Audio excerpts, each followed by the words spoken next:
नमस्कार दोस्तों, प्रस्तुत है शंकर बाम जी द्वारा लिखा गया किशोर उपन्यास भाग्य के खेल का तीसरा अध्याय। दादी का पारा चढ़ गया। दूसरे दिन गांव के जमींदार ने दादी को अपने यहाँ बुलवाया। उसे खूब डांटा, भला बुरा कहा। गुस्से से कांपते हुए बोले, बसंत को यहाँ से गए 8 रोज हो गए, अभी तक तुमने उसका पता नहीं लगाया। सच सच बताओ, बसंत कहाँ है? दादी माँ गिड़गिड़ाकर बोली, जमींदार साहब, मैं खुद नहीं जानती कि वह कल मुहा कहाँ गया है।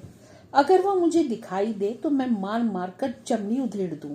जमींदार मूछें हिड़ते हुए बोले, नहीं नहीं, यह मैं कभी बर्दाश्त नहीं कर सकता। कल से तुम काम पर मत आना। बुढ़िया के पैरों तले से जमीन खिसक गई। वह बहुत रोई, गिड़गिड़ाई। हर तरह से उसने विनय की, पर जमींदार साहब नहीं पसीजे। उन्होंने उसी समय उसका हिसाब चुकता कर दिया। दादी माँ भारी पैरों से घर लौटी। लौटकर उसने सारा गुस्सा लता पर उतारा। उससे बसंत का पता जानने की कोशिश की, पर बेचारी लता खुद ही नहीं जानती थी कि बसंत कहाँ गया। अब उसे दिन भर काम करना पड़ता। बर्तन मांजना, कपड़े धोना, रोटी बनाना, पानी भरना, सब कुछ वह करती। इस पर भी सारा काम काज निपटाकर लता नियमित रूप से स्कूल जाती और मन लगाकर पढ़ती। एक दिन बुढ़िया काम पर से लौटी तो देखा अभी रोटी नहीं बनी है। लता किसी सोच में डूबी है। यह देख दादी का पारा चढ़ गया। गुर्राकर लता से बोली, क्यों मेरी जान खा रही है? एक तो घर से निकल गया, तू भी इस घर से चली जाए तो अच्छा हो।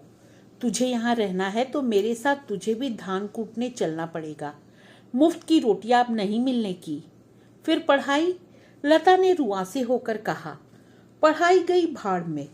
बुढ़िया किटकिटाकर बोली, पढ़ लिख लेगी तो कौन सी कमाई कर लाएगी?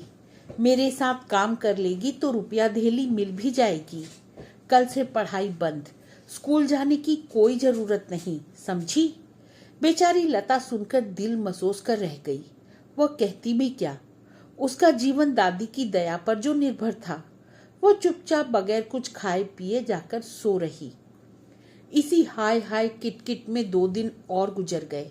स्कूल उसका छूट गया था। कोल्हू के बैल की तरह घर में दिन भर काम करना और दोनों समय आधा पेट भोजन कर सोना, यही उसका काम रह गया था। तीसरे दिन बुढ़िया ने घर लौटकर देखा तो वहां न लता थी, न उसका बस्ता और न उसकी किताबें और कपड़े। बुढ़िया सर पकड़कर धम से नीचे बैठ गई। तो दोस्तों, यह था किशोर उपन्यास भाग्य के खेल का तीसरा अध्याय। अब मिलती हूँ अगले अध्याय के साथ। तब तक के लिए अलविदा।